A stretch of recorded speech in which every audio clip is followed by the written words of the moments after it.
Welcome to Feel Good Friday, our weekly segment where we dive into the weird and wild news in the world of health. This week, breaking news, rhino babies, breaking news, exiting the closet, breaking news, the key to lupus, and the history of humans birthing rabbits. Whoa. Shit. Oh. There's one thing that strikes me is there's a lot of breaking news this week. There sure is. And to be honest with you, actually for real, there is some breaking news. And we'll get to it. There's some legitimate breaking news, and then there's some silly breaking news. That's not real. Great. But there's a couple of real news breaks. Can we start with the legit? Nope. No, we want to keep it light. Yeah. Get to the actually, breaking we are. news We are. is- We're breaking starting with news one of is- the legits. That's right. Oh, Cool. But before we do, actually, breaking news. I learned something yesterday. What's Oh, that? Crazy. I was recording Turn Me On yesterday with Bridie, and we had Lisa Hendrickson-Jack on the show. We had her on the show before on Turn Me On, and I reached out to her after that to try to get her on Sick Boy, and she never responded. And I was like, oh, maybe she didn't like me. You know, like, of course, that's where my That's brain a went. fair. Who is That makes sense, though. Yeah, so she's a For really you to think interesting that. lady. She wrote this book about tracking your menstrual cycle. And Ooh, controversial, like Brian suggested. no, back much in the day? different. So it's called like I forget is it the fertility awareness method? Anyway, so essentially that first recording that we did with her was all about tracking your menstrual cycle and without using birth control, and like it's all about like your temperature and your like cervical mucus and all this stuff. And Bridie was like, it's like right up Bridie's alley. And Sharing for it with your people who coworkers. may be new to listening to this podcast, Bridie is Right. Bridie's my ex-wife and co-host of the Turn Me On podcast that her and I have been doing for a number of years now. And so we had Lisa back on the show yesterday because her and a registered dietitian named Lily are releasing a new book, and it's all about like sort of optimizing your health for conception. And like to ensure that you have like the best chances of conceiving a baby. Is it called Immaculate Conception? That's Wow, a great episode title. It should be. Or rather book title, but it's not. But anyway, we're gonna get Lisa on the show because it was so fascinating. She said a bunch of shit that I went, oh my God. She essentially explained without me asking the question, but she essentially explained exactly why/how you and Kyla had Zaya via IVF, and the Breaking reasons why news. you had to go through that way, I did IVF. and also how you got Kyla pregnant without the need for IVF. Breaking news. Did it again. And we Au should say naturel. for new listeners, Kyla is Taylor's cousin. Yeah, Brian keeps saying new listeners. Oh, wow. Because our Gabor Mate live episode came out, and I'm assuming there's a couple of new listeners. And hey, if you loved that live episode with Gabor, you can actually listen to the 30-minute preamble we did at that live show before we brought Gabor onto the stage. And I bet if you've never listened to the show before and you listen to how we warmed up the crowd, you will be shocked. So And a previous episode with Gabor himself from a year and a half ago. right. So for those of you who may be new Oh my listeners God, to the Jesus show, Christ. my name is Brian. Yeah, I'm Jeremy. This is I'm Taylor. I have Taylor. CF. Taylor has never known what it means to struggle, and Brian is I have ADHD and I love therapy. There we go. Yeah. Brian's emotions are far too much in the driver's seat. I'm Okay, so thinking a hold on. lot about the people who are listening right now because it helps when I feel like I'm empathizing with people Okay, who may yeah, be, yeah. Listening. So in that conversation with Lisa, actually, I'm going to do this because in that conversation with Lisa, the last little bit, I asked her about sperm, like quality for sperm quality. Oh, you took your laptop off your And I- lap and because I- it's frying your Yeah, little and I guys. said to her, I was like, this is probably a myth, but like laptop on the lap, good or bad? And she goes, bad. Yeah, And I was like, definitely "Fuck." not a myth. And then she was like, cell phone in the pocket, bad. She was like, cycling, one of the worst. I knew that already. And I was like, ooh. Heating up your balls, bad. Saunas, bad. But basically, she was like, everything you do, Jeremy, bad. yeah. But also in just because yes, in the context of fertility, but then when you counterbalance that with the ways in which those things add to your life in other ways, like cycling or sauna, Sure, or the right. myriad of things, like Right. they have their benefits, and then they have their pros and they have their I cons. mean, you're and saying it's how they balance. You're saying balance bad out. subjectively too, because like sometimes people they don't want to have babies. No, I'm saying bad. I'm What? not saying it subjectively. Shut up, I'm Brian. saying bad if you want to have a baby. Physiologically. Okay. Yeah. Okay, I got The other thing. So anyway, I'm going to try to no longer hold my phone on my lap. It's too hard for this. We'll have to get a table or something. We should get Your like phone's probably those, okay because your phone's not hot. those But like your TV laptop is hot. TV dinner Yes, tables. Yeah. And also, I'm currently wearing an ice pack on my nuts, so that's good. And I'm just going to continue that as we go through the process of living. Mm-hmm. So let us get into our first segment of breaking news. And I will say one thing. Breaking news. A Boise, Idaho woman is considered a medical miracle. Laura Esterman was struck by lightning nearly a month ago, and she was considered officially dead. Thankfully, CPR from her mom revived her heart, but she laid in a coma for 2 weeks, and then she defied all odds and woke up.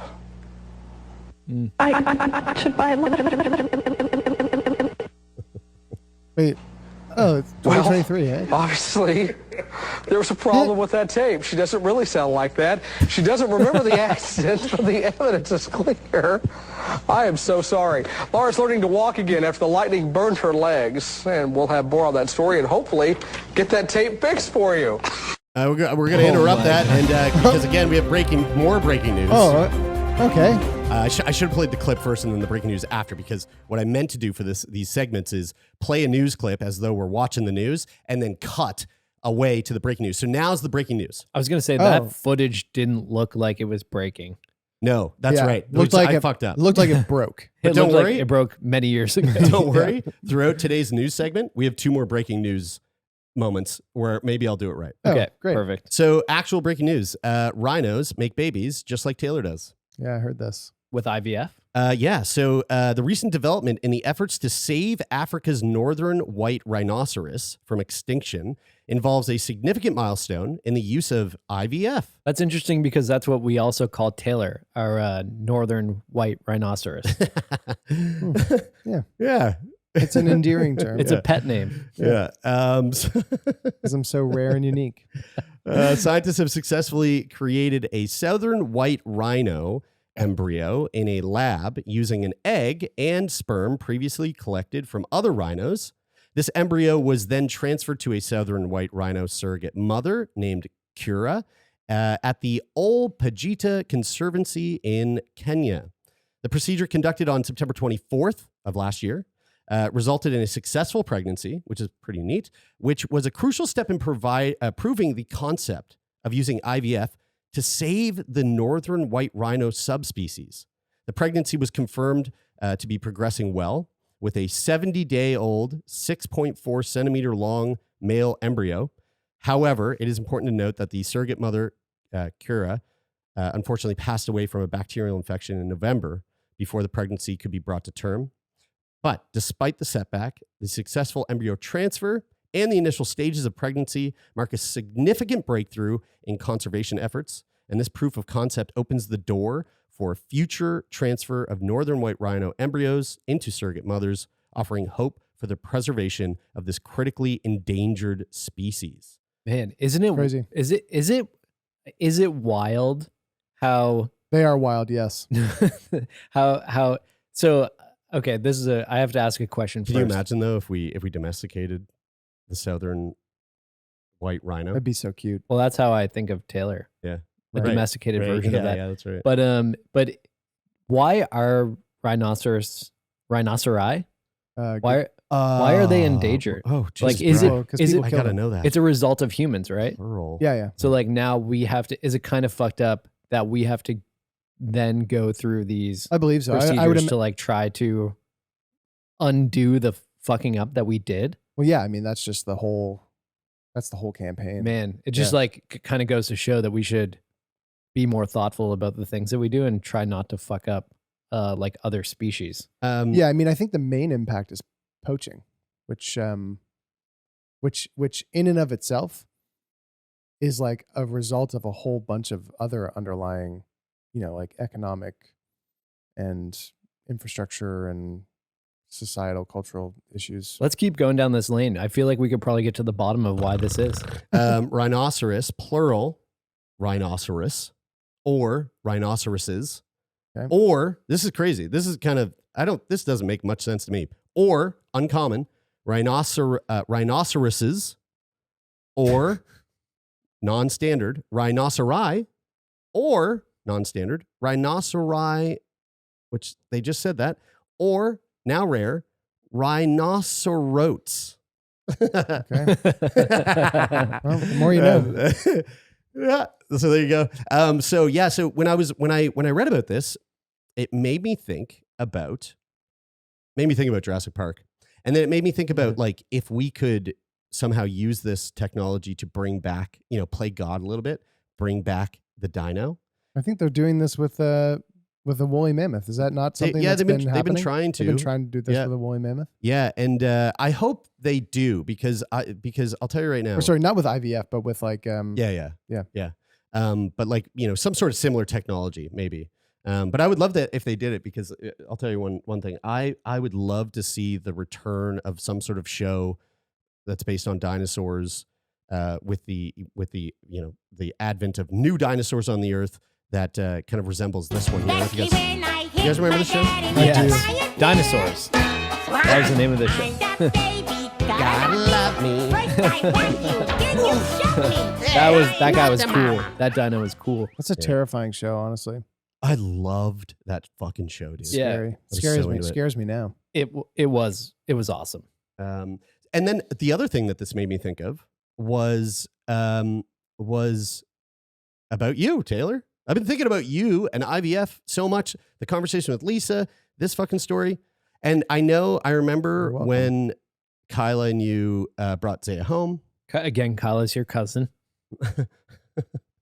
For all the new listeners, yeah. Second cousin. It's an abnormal relationship. Well, speaking of abnormal, I becoming more common, especially in certain online circles. I remember when you guys came home with Zaya, and it was me and you, Taylor, and Brian. You were there, and Kyla and the new baby, and we were in your condo, and you were like, "Hey, do you guys want to see the video of Zaya coming out of Kyla's vagina?" And I was like, "Fuck no, dude." And I was like, and Brian was like, "Fuck yeah, dude." Yeah. and so you showed him on your phone. And Kyla, I was like, "Kyla, are you okay with it?" And she was like, "Yeah, I'm okay with this." And now you're feeling left out. You want to see it? Well, I texted Kyla. No, you didn't. And I was like, "We're gonna bring it up." I was like, I asked her. I didn't. I was like, at first I wasn't interested in seeing it, but I was asking her. I said, "Hey, can you tell me about? Do you remember how that occurred?" And she was like, "Yeah." So you must have told her not to tell me because she didn't mention this to me. Yeah. So she was like, "Yeah, So we gave the phone to a nurse, and the nurse was filming it. Taylor was like, the doctor brought him over and brought him like right down in front and was like, "All right, here we go. Like I need you to coach this baby out." Front row seats. And so the nurse filmed it, and she was like, "It's really not that bad. You can't really see you really just see Tay mostly, and it's not that graphic." And so she sent it to me, and I was like, "Oh, this isn't bad at all." So I prepped it, and we're going to watch it here. So here is Taylor coaching Zaya out of Kyla's vagina. And the thing that I loved about this is just the way you spoke to Zaya. I can't wait to relive this memory. Come on then. Very good. Push. Push. I love that you push. Very good. Yeah, that's Kyla shit. Yeah. Come on. I put on a little accent for the whole. Jesus Christ, Come it on. was Exactly. fucking hideous when she came out, eh? This is exactly how I remember it. So for our listeners that aren't watching on YouTube, go watch it on YouTube. Yeah, we just saw Kyla's vagina. So there we go. How fun was that? Good job. It was really great to take a stroll down memory lane there and see the moment I met Zaya again. I was just laughing so hard. Do you guys know yesterday. like this? This reminds me of. Do you remember my theory of what I think happens when you die? It has to do with spaceships in the future. I do. So is it like you wake up I do not remember. Yeah, I remember. yeah, Sorry, yeah, I thought this yeah. was like. I thought this wasn't when you die. It's when you wake up after you've frozen yourself. No, so this is when you die. So when you die, I believe that they will You don't be believe able this, to. Brian. So you'll end up in a grave. Yeah. And Okay. in that grave, it contains your DNA. Right. And so What if you got aquafied? I think it's still like I think there's DNA there. Sure, Some like maybe a little piece, right? Right. And maybe for the people who choose to do that, they won't be able to live this future reality. Yeah. But what I believe is that eventually in the future, when we need to go and colonize far off galaxies, Yeah. the best way to do that will be to take people who are not here on this planet in current form and take past DNA and grow them on a ship that is being sent to another galaxy. So you sort of wake up in this like, Matrix style incubator far off in the future because they've recreated you from your DNA. And it's advantageous for them to recreate you with your memories so that you have some sort of like, ability when you wake up to like do things productive. Maybe you don't fully understand, future technology and computer systems, but you at least have a base fundamental knowledge of like problem solving. And that way you can control the ship and land it on any planets that you need to colonize. So I think that this technology that we're talking about, this IVF, like, saving these rhinos, the version of like bringing back the woolly mammoth, those types of things. I think that's just leading to a future where that becomes a reality.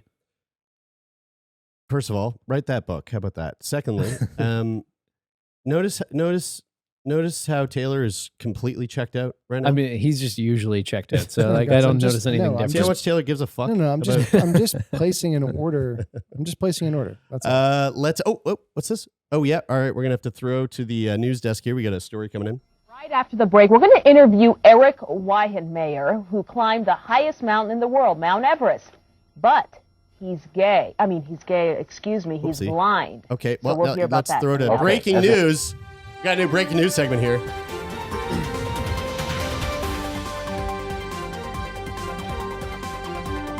This is a long one, I think. This is a long one. Breaking news. Speaking of gay, Taylor is apparently going to announce. Are you coming out of the closet? I don't know what's happening here. You said something about wanting to express. You're on the Kinsey scale. Yeah. Well, I guess really what the result of this breaking news segment is that I guess I'm a little bit more gay than I was like a few days ago. Sure. Right. So I don't really know where I was on the scale. I would say I was pretty far down the scale. Right. Like on the say you're- straighter end of the spectrum. Let's say instead of gay, let's say you're leaning more bi-curious now. At least subconsciously. So like previously I you think would say subconsciously, I think it's all the same. like Right. previously you had not thought about naked men in your like dreams or imagination, but possibly as of late, that You've been may have thinking changed. about men in Yeah. a sexual context. So I had a gay sex stream for the first time ever. Whoa. The couple of days ago. And how did that make you feel? Well, here I'll just lay it out for you. What happened? I was in a very, I was in like a. Hold on. That's kind of mind blowing to me. Have you ever had a sex dream that was No. where you cross gender or preference? No, I like the thing that I find interesting about this is that like I don't think that I could understand if you said that you had a dream where you like were in a situation where there was a naked person, a naked guy, but like you didn't feel an attraction or an Right. arousal to that. But if you're talking about a gay sex dream where you were feeling a sense of like arousal or Well, no, I attraction, wasn't. I haven't had that. Oh. And so here's the thing. Oh, Here's okay, what okay. happened. All right. Okay, so I'm in this dream. Like, have I found myself in some gay No, scenarios? hold on. Then- Hold on. You tell then- why don't then- you tell me how When my dream Jared was asking You me tell if I It personally was, had something yeah, like that. yeah. So, So have I had any okay. situations Yeah, where yeah. I found myself in scenarios that might be perceived to be gay? Maybe, but did I feel a sense of arousal or attraction that made me question my sexuality? I don't think so. Okay, Okay. go on. Hit it, Tay. Actually, sorry, one second. I'm just gonna take my phone out while you tell this story. That's fine. I'll tell it to Jer. So I was, so I had this dream, and it was like I think I've expressed this at least to you guys, if not on air before, that in any sex dream I've ever had, like I Yes. never ever Yeah. nothing. I never finish ever. Like it's just Right. like it's like something happens, It's like something the gets fighting in a dream where Yeah, it's like you yeah. go to punch someone and it's like, Noodle arms. yeah. yeah. It's like something happens and like the situation blows up Yeah. or something happens and you have to leave or whatever. And so I'm in this dream and I find myself, all of a sudden in a sexual situation with a woman that I'm not attracted to at all. And I'm going, and this is a dream woman? yeah. And Okay, I yeah. don't, yeah, it's Yeah, like it's a nondescript. fabricated, Yeah. imaginary Fabricated person. person. Yeah. I could tell you who it actually resembled, but I'll do that after off air. So it And- was somebody. Well, no. He's like, Anyway. oddly short, stacked, looked like Uriel. No, And for it those was- listeners, that's Taylor's mom. for new listeners, that's my mother. And so I'm like in the situation. It's like it's not developing. I'm like all of a sudden I'm like in a situation where I'm having sex with this woman that I'm like Okay. not attracted to whatsoever. Yeah. And and in my mind in the dream I'm going, what the fuck am I doing? Like why am I doing this? Right. I have no and it's like I'm like doing it. Like we're boning and I'm Yeah. going, what am I doing? Yeah. This is insane. And then something happens where I get where I have to leave and I get off of this woman and I leave. I go off like into the woods somewhere. And I do something for like a brief period. And this is in that do you guys have this in do you guys You got it. You got do it. you guys have this thing You got it. Yeah. where This is just to set the tone. where when you guys if your alarm goes off and then you snooze it, like in the 10 minutes of your snooze you have like the Vivid super most vivid dreams. Yeah. So it was in that period. So it's like 10 minutes go by, but in your dream it feels like 2 hours. So I go off and I'm doing something totally unrelated. And then in my dream, then I go, oh fuck, I gotta go back because I gotta finish what I started. Right. So I go back to the situation. But then in this situation, it's now a man. And I feel It almost sounds like you were lucid dreaming and you wanted to go back. and I feel That equally scenario. as unattracted to this man. Right. And I'm going, but like In your dream, are no you questions like, asked. you're right. In your dream, are you going like you go back? It's now the man, and like the dream logic is like right, yeah. And so here we go. Totally, Like, or exactly. Are you going? Hey, where did she No, go? Who no, are no. you? I guess I gotta fuck you now. No, just total dream logic where Okay. where you zero questions Okay, asked. You okay, just go, well, this is like, it's now a man and I'm having sex with the man now. Usually, I find people talking about their dreams fucking just absolutely obnoxiously fucking just shoot me. But this is interesting. And so the man was a person. And That I you know, know. and I knew who the man was. And as soon as I woke up, I went, holy shit. I just had a gay dream. I was having sex with this guy going, what the fuck? Oh, so you were fucking him. I was fucking the guy and I was Wow. going, what am I doing? What was the? Why am I doing this? Were you- love I'm that not we're talking attracted. about I'm this. not Was it- attracted to this person. I'm not gay at all. Can I I get don't some- want to be doing this, Do you- but I'm do you like, I remember gotta the dream? do it. Do you remember the dream like pretty well? I mean, it was like even when I woke up, it was just like the highlight was I was having sex with a woman that I Right, wasn't right. attracted to. I left. The I reason came why I back, and asked- now I'm having sex with a Yeah, man, and the I reason- don't want to be doing it, but I'm doing it, and I don't know why. Just goes to the reason- show how dream- horny you were. Yeah. The reason. Yeah. Yeah. The reason why I ask, did you have a wet dream? Did you come? No. Okay. The reason why I ask, No, is, that part stayed the same. I can never. were you banging inside, outside, in a house, in a fucking inside, public place? inside. Okay. And were you and him having sex on a bed, on a chair, on a washing I machine? think we were standing up. Oh, and okay, and like standing up, you were behind him, like Behind. I was behind. Okay. I was And was tossing. he? Were you making? You were tossing a salad? No. I was throwing. Oh. I was throwing in the whole thrower catcher Oh, I see. analogy. You're the I see what you mean. top. You I said was- tossing, and I yeah, was like, sure. holy shit, you were eating his ass too. No, I wasn't eating. Okay, okay. No. So were you guys facing? Were you making eye contact? Were Nope. you- okay, you're right. Were you pulling his hair? His hair was too short. Okay. Well, okay. Well, here. Do you want to know who the person was? Yeah. So I have definitely. I didn't see this. I have this prepped. So I this have is your who, asset. This is who it is. This is the person. All right. Ani 2 roky, kdy generál vedl armádu svého státu proti komunistickým vůdcům. Kampaň byla financována americkými penězi.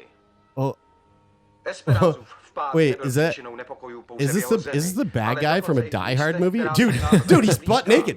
Oh my god. This is why this is the perfect clip. Silně obviněni ze He skutečnosti, looks že je strong. Is this Die Hard? nimi přes zákaz dodávat je do této země a pod tíhou důkazů, Oh my že god, this is Esperancovi fucking vojáci great. porušují I like how it's from neutralitu okolních faps.com států. too. Yeah, wait, what the fuck? www.faps.com. Jesus Where'd you get Christ, this dude. asset? Colonel Stewart from Die Hard 2, the villain in Die Hard 2. Did you go? You went to faps.com to find this video? No, I went to like, YouTube. That's interesting. Interesting choice. I feel like we're not getting the whole story here. I woke up. First thing I did was like, I gotta fucking come to this guy. Let's find him on faps.com. Dieharfaps.com. It's interesting, like how, like I don't even think my brain would be able to recall old movies that I watched, but it's interesting how. You never watched old movies. When was the Well, last yeah. time you saw Die Hard? Like the thing I find Die Hard fascinating. 2? Long time. Wow, that is Die Hard 2, at least a fascinating. few years. That's so fascinating. It would have been really funny if you were fucking Nick Cage from Dream Scenario, which I just recently watched. And yeah, that would have been great. I'm curious though, how Oh, did you wild. how did you feel when you woke up? I felt pretty grossed out. Okay, so turns out you're not bi-curious. No. Yeah. That's why it was so interesting. That's so fascinating. And by grossed out, I mean I was going, I wouldn't have sex with I a wonder guy. what Carl So, Jung would like, think. because so like, why did I have sex with a guy in that dream? And I And- told Kyle about this, and Kyle just goes, "Ugh."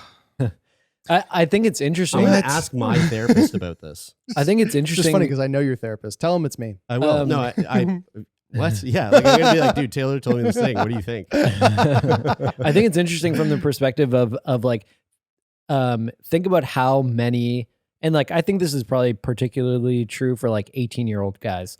Like I'm imagining like an 18-year-old guy who is straight and identifies as being straight, who has that dream and then is like really like, like fucked up mentally by it because they're like, well, what does this mean? Like, does this mean that I'm gay? I Like, don't does know, this, man. I mean, but, but know don't what you think, I do you it's pretty think clear? like- You wake up and you go, oh, that was such a funny dream.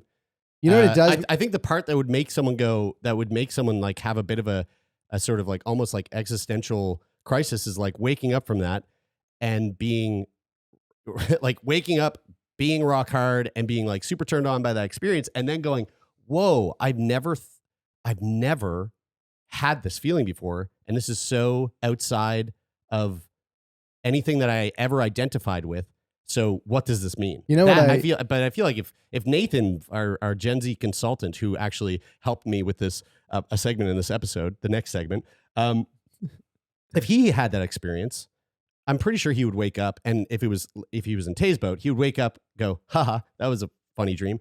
Also, I'm not turned on right now. So let's you know what move it on makes with me life. you know what it makes me think about in this moment is in like a to just to like take a side step over to like a kind of like a serious realm in this conversation. I was asking that from a serious perspective. I know you were is I'm sure this still happens, but I know that it happened like a lot maybe 20 years ago or 20 years ago. Like anyway, I guess where I'm going with this is like when coming out was a much harder situation for many people. The way in which like you hear of people who are gay and they never came out and they married a woman and they had children and they like were in this relationship. And then, when they're in their 40s or their 50s, they're like, hey, I've been gay my whole life. Yeah. And like, this is why our marriage is in shambles and That whatever. happened to a really good close friend of mine in high school. His dad came out. He was like in his 50s and ended the marriage. Yeah. Came out, was like, fuck, I don't know. But it reminds me of like Yeah. what that experience, that real life experience of like forcing yourself to be in a sexual situation that you want like really nothing to do Right. with. Like Yeah, you're yeah, not turned right, on by right. that situation at all. Right. But because so it's almost in a weird way like a window into that experience of going, I don't want to do this. Yeah, like right. this isn't what I'm turned on by, but I'm doing it anyway. Hey, I hope interesting- I have one of those interesting in dreams soon. That'd be so interesting. Yeah. And I mean, like, I know that you know this too, but like that is a very you're saying 20 years ago, but like also that in a lot of parts of the world right now, that's also still like a very real. Oh no, it's very even here. No, I'm sure. totally. I'm sure it's. I was making more I of a just think of, reference like, to when the- it was would have been like far more common. I think of than like the ultra homophobic people who like have a dream like that and then are like, torn up because they like feel like, Right. like there's this like identity crisis in a Yeah. moment like that where they're like, what does this mean? Like, I'm sure that there's people. Man, that's like what Kyle said. Kyle was like, "What does it mean?" I was like, "It means I had a weird dream." Well, I mean, but also, maybe it meant something. You never know. I know Carl Jung was very big on like dream interpretation. It would be interesting to like pick up a Jung book and go like, had a gay dream. Like, what's the see what it meant. What are my Carl Jung tarot cards on? I am really curious if you Google, "I had a gay dream. What does this mean?" I'm curious what like the first Dude, that's links are that That's come a up. great question. Oh, what's this? Oh, we got we have to cut to our news anchor here. J-Lo's new song, Jenny from the Block, all about Lopez roots, about how she's still a neighborhood gal at heart. But folks from that street in New York, the Bronx section, sound more likely to give her a curb job than a blow job or a block party. Whoa. The New York Post, we're sorry about that slip up there. I have no idea how that happened, but it won't happen again. And that's your news and the G Block. We're gonna have to. Let's go to breaking news. Wow. We got a new breaking news segment. I think unfortunately that anchor at two breaking news segments here. That anchor got fired and he will never be back. So that will never happen again.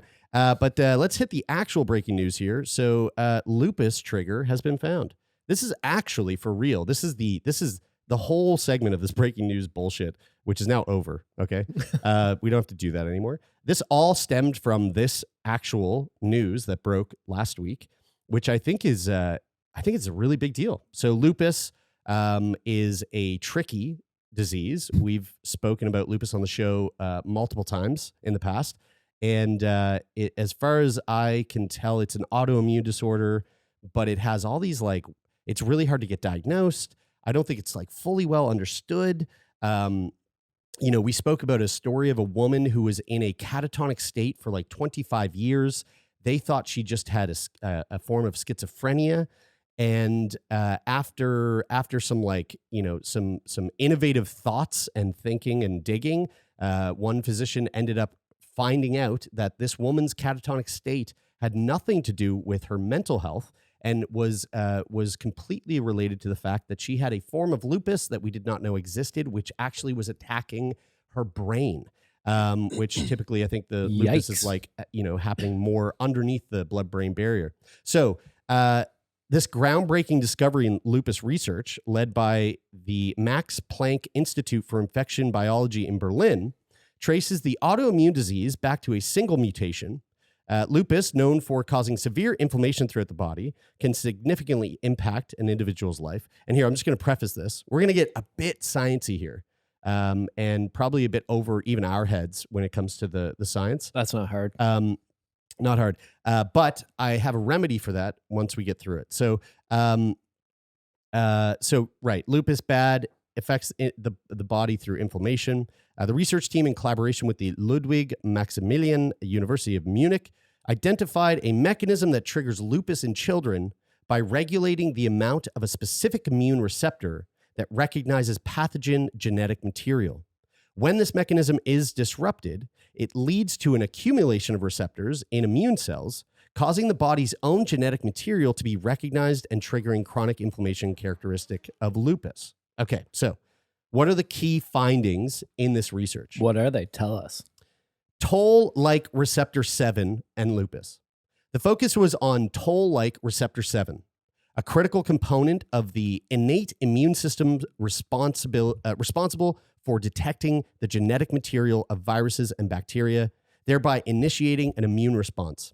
In healthy cells, the amount of toll-like receptor 7 is balanced, but in lupus patients, there's an increased number of these receptors, leading to the recognition of the body's own genetic material and the subsequent autoimmune response. Okay. Sounds already. I'm getting a sniff of machine learning and AI used to detect this. I'm just saying. Maybe it doesn't say this, but smells like it to me. Role of Bork, B-O-R-C, and UNC93B1 in receptor regulation. So here we're getting like really in the weeds here. Okay, so the team discovered the importance of a protein complex called BORC. You're all borked up. You got borked up in there. Called BORC in degrading toll-like receptor 7 within the cell. BORC requires another protein, which is the UNC93B1, to degrade the receptor correctly. A malfunction in this process leads to the accumulation of the receptor in immune cells. Now, so you got the BORC, and the BORC is like borking on the toll-like receptor 7, which is then causing toll-like receptor 7 to be like blah, freak out, and make those lupus symptoms happen. So here's a big piece here: a discovery of a critical mutation. Researchers, in collaboration with physician Fabian Hauk from Ludwig Maximilian University Hospital, identified a mutation in the UNC93B1 gene in a lupus patient. This finding confirmed that the malfunction in the UNC93B1 was responsible for the patient's lupus. Whoa, so it's that UN9BCC1 or whatever the fuck it is. A mutation in that gene is responsible for... That's making the BORC go bork to toll-like receptor 7, which is then making the lupus things happen. Right. So it's like, if we look at this from like a cystic fibrosis perspective, it's like they've identified the, like on a molecular level, the gene mutation that was affecting. Now, this is specifically for this patient, but this is likely going to lead to a lot more of a deeper understanding of lupus in general for the general population. So implications for lupus therapy. This discovery offers a new approach for lupus therapies. Gene therapies. Instead of solely focusing on suppressing inflammation, right, the symptoms, which has been the traditional method, targeting the newly discovered mechanism could prevent the inflammation from developing in the first place. Testing for mutations in UNC93B1 could become a standard part of lupus treatment, potentially leading to more effective and targeted therapies. So I know that that's a lot. So we hired a Gen Z consultant. We pay him in V-Bucks. And he reached out and said, you know what, guys, sometimes you go down in the Feel Good Friday episodes, you go down this road of science-heavy, hard-headed shit, and I can't stay up to date with it because you're using all these words that I don't know. Like borked up. And on top of that, you're using a bunch of fucking old-ass millennial words that I don't care for. Yeah. So he said, why don't you send me the next heavy science piece you're going to do, and I'll translate it to Gen Z so that me and my compadres, he didn't say that, I just used that. I don't think he understands what that means, but him and his friends, homies, they can understand. Squad, yeah. So let's go into the Gen Z translation. Yeah, this will make more sense to me too. Toll-like receptor 7 and lupus. Okay, so we're going to talk about toll-like receptor 7 and lupus. So this research is totally on fleek, focusing on the toll-like receptor 7, which is basically the body's main character, yeeting out bad viruses and bacteria. But in lupus patients, it's a whole sus situation. The receptor is throwing a fit, and there's way too much of it. The immune system then gets all extra and starts to stand the wrong team, coming for the body's own cells, like legit mistaking the fam for the haters. Okay?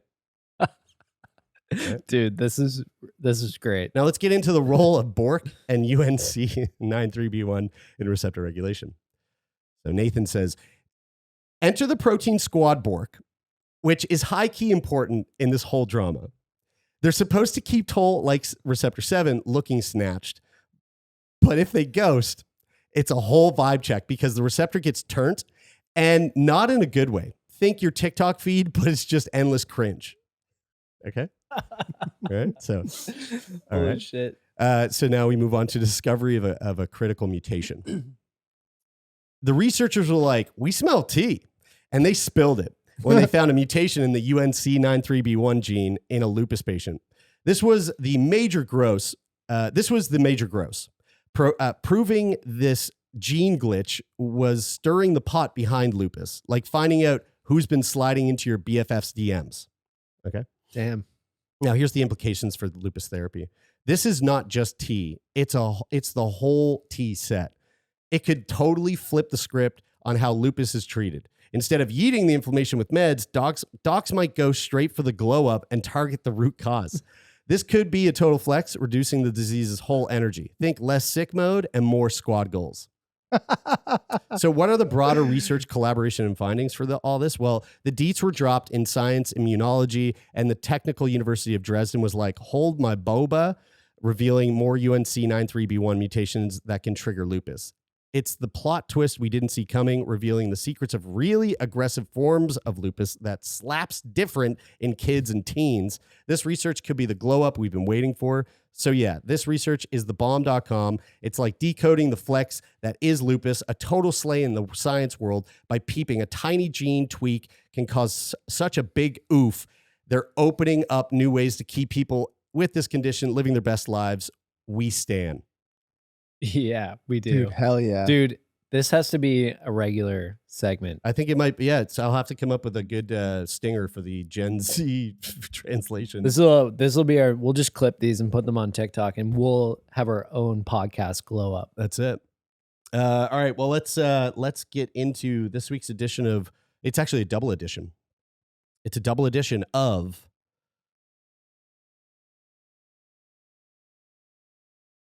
What the Health and History Channel, brought to you by Sick Boy from Snack Labs and CBC. I love taking a peek inside of an abandoned storage unit. So this is a weird story. Jeff, our manager, sent this to us, and it's a history lesson on a woman named Mary Toft. She is a woman who gave birth to rabbits. Right. Kind of. Sort of. Well, I mean, we'll see. And this is the sound of what that baby would have sounded like. Is that the sound of rabbits? Because whenever you're going through sounds with a small child who you're trying to teach words to, and like, well, what does this animal say, and blah blah blah. You get to certain animals and you go, the fuck sound does that animal make? Yeah. So, well, do you do rabbits? Because I do now. All right, let's role play here. I'm Zaya. Mm-hmm. I'm Zaya. What does the rabbit say? I I don't even know. I guess the rabbit says. I feel like she would react the same way that like sometimes babies react when their dad shaves their beard for the first time and they just look at him and go, no. She's having a really emotional day today, so I probably won't try out the rabbit sounds. But maybe tomorrow. That's a good idea. I thought rabbits. Parent the way you want. I'm not going to fucking tell you how to parent. I thought rabbits I'm not your dad or your boss. Dude, straight out squat goals. I thought rabbits said ribbit. That's nope, frogs. That's a frog. So in the early 18th century, the story of Mary Toft captured the attention of London in a bizarre and unsettling way. Mary, a resident of Godalming near London, lived a life marked by poverty and hardship. This woman had a hard fucking go, and it never got better. She was illiterate and married to a clothier. Someone who Makes clothes together? Cloth. That's clothes. yeah, sounds bad. Who struggled to find consistent work. Their life was typically uneventful until 1726, when Mary, pregnant with her fourth child, developed an intense and unfulfilled craving for rabbit meat. This peculiar obsession began after she unsuccessfully chased a rabbit while working in a field. Now, months later, in a very strange turn of events, Mary fell ill and appeared to be going into labor prematurely. However, instead of delivering a baby, she began producing parts of dead rabbits. Oh. This bizarre occurrence was attended by her midwife, John Howard, who was baffled and disturbed by the sight. Or like a mid-husband. Right? I think they still call them midwives, though. It was a joke. I was joking. Do they? Do they actually, though? I have no idea. Call a male midwife a midwife? I have no idea. Actually, I don't even I think we talked about this Can before. you be a male midwife? You can be Yeah. a male doula. Yeah, you can be a male midwife. I'm sure Yeah. you can. Yeah. All right, Market's probably a Because little smaller, it's- but we looked this up before. It's because midwife doesn't actually have anything to do with being a wife. right. You're doing midwifery. Yeah. We looked this up once. We did. It's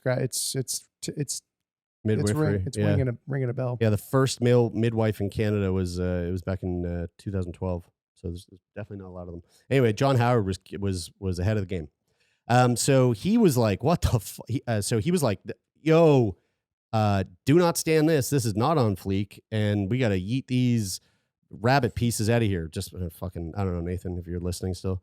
So as Howard reported these extraordinary deliveries, he claimed to have helped Mary deliver multiple rabbits. So she was going, like, and rabbits were coming out of her. Guys, I already know what happened. Initially, most medical authorities dismissed Howard's reports as either a prank or the delusions of a simple countryman. However, the story caught the attention of King George I, who, in turn, sent his anatomist, whose name was Nathaniel St. Andre, to investigate.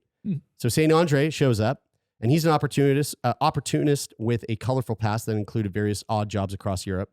And he had secured his position at court more through charm than medical expertise. He just rizzed King George into this position. They called him St. Andre 3000. Yeah. And so he arrives at Mary's side, and she's still fucking delivering more and more rabbits, which he witnessed in astonishment.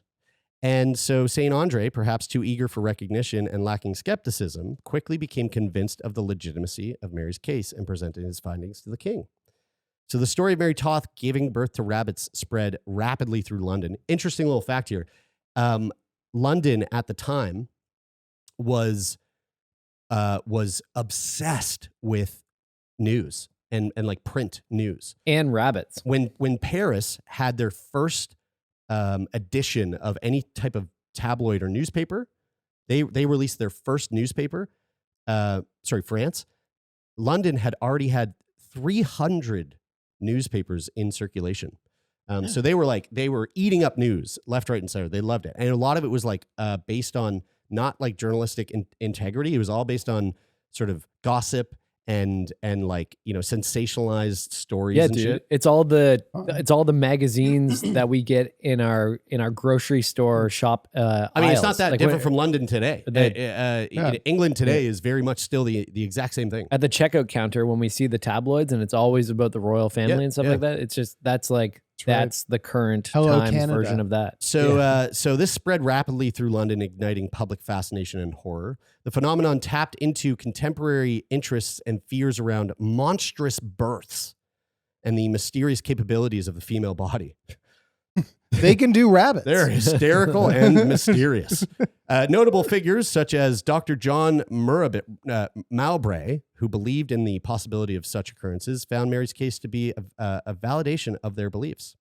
However, skepticism among the medical community persisted, and led by Richard Manningham, a colleague of St. Andre's, Manningham's careful observation and investigation ultimately led to the unraveling of the hoax. So it wasn't real. Spoiler alert. Yeah, dude. Shit. And that rabbit that was running around in that field that she didn't catch, I think she caught it. Yeah, and many more. A porter at Mary's residence revealed an attempt by Mary to bribe him to bring rabbit parts into her room. Confronted with the evidence and the threat of exploratory surgery, Mary confessed to the deception. The revelation, now this is wild. This is what happened to her after is kind of like, oh, fuck. That's so funny that they're just like, hey, well, just so you know, it's the 1720s. So because this is happening, we're just going to take you. We're going to have to open you And up. we're going to open you up. And she went, oh, whoa. Your life is forfeit. Right. So now, what do you think happened to her when she went, oh, okay, fine. Don't cut me open. I was joking. They It was killed a her. joke. They hanged her. No, they didn't kill her. No. Oh, No. that They didn't go that they wouldn't didn't- have been crazy. That probably would have been, to be honest with you, probably would have been better. Well, just For to say, at the same time in Boston, they were dunking human beings and saying that they were witches. Yeah. So Sure. Yeah. You're right. Yeah, I think that was earlier, maybe, but around the same time. All in the same kind of area. So the revelation that the entire saga was a hoax turned Mary into an object of ridicule and scorn. The public and press mercilessly mocked St. Andre and the gullible elements of the medical profession. Today we would say he got canceled, and so did she. Mary was seen by some as a victim of her circumstance, but by others she was seen as a symbol of moral decay. The story was sensationalized in various publications with satirical and scornful depictions of all involved. In the aftermath, Mary faced legal repercussions and public humiliation. Shame. I wish I had that teed up. She was imprisoned and displayed to the public for a fee. Ooh. A testament to the enduring fascination with her story. And after her release, her life continued in obscurity and hardship, with later records indicating struggles with poverty and petty crime.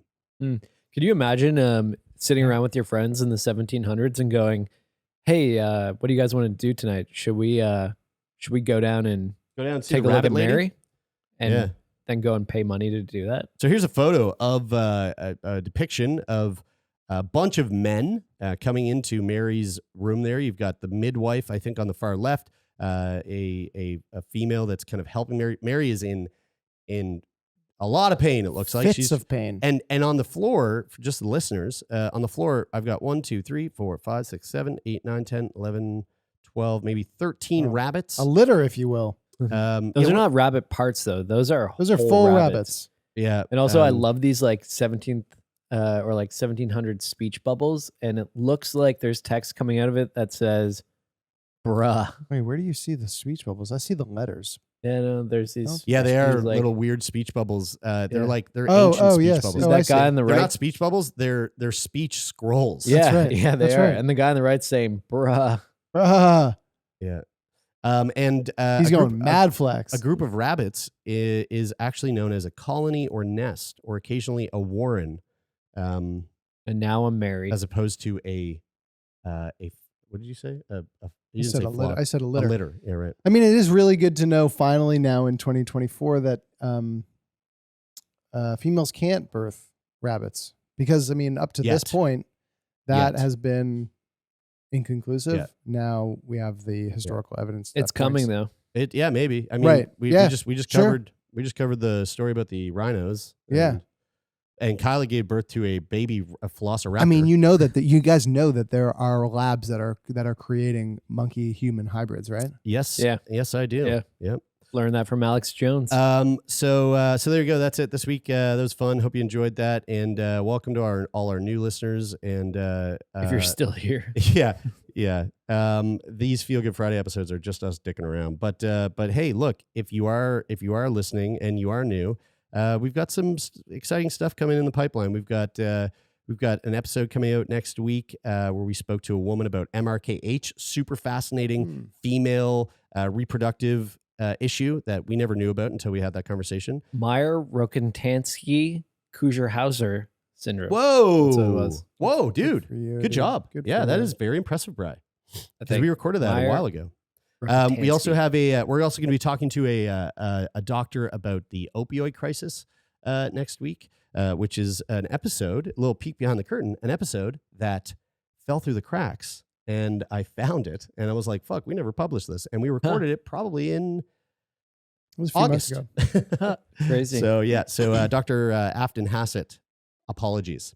And then following that, the week after, we're going to be speaking with, we're going to be publishing probably one of the best episodes we've ever recorded with a woman named Sam. And she's a caregiver to her young daughter who lives with cancer. Her 12-year-old daughter is a cancer survivor. And holy shit, what a fucking amazing combo. We can't wait for you to hear it. And if you are a fan of the show, if you want to support what we do, of course, follow along, hit the subscribe button or the follow button, whatever the fuck it is now that they do on Apple Podcasts or Spotify or whatever, or the check button or the thumbs up. If there's a thumb and it's up, hit it. And same goes for YouTube. Leave a comment below. Let's get people fighting in the comments. Let's get controversial. And if you want to support further, every episode in the show notes, we have a link to our Discord channel where you can come on over and join the post-episode discussions and join our little community that we've been building up for almost a decade. And so we'd love to have you there. And if you want to be a guest on the show, go over to sickboypodcast.com and fill out the guest form. And we'd love to have you. And also, if you do really, really, really like this and you're just looking for one more way to support it, just tell your friends about this show. That For sure. that goes a long way. Thanks as always to the folks who helped make this show happen. A huge thank you to our Gen Z consultant, Nathan Giles, to Jeff Lonis, our manager, to Annika, our production assistant, and everybody else who helps make this show possible. We love you all. That is it for this week. I'm Brian. I'm Taylor. And I am Jeremy, and this is Sick Boy.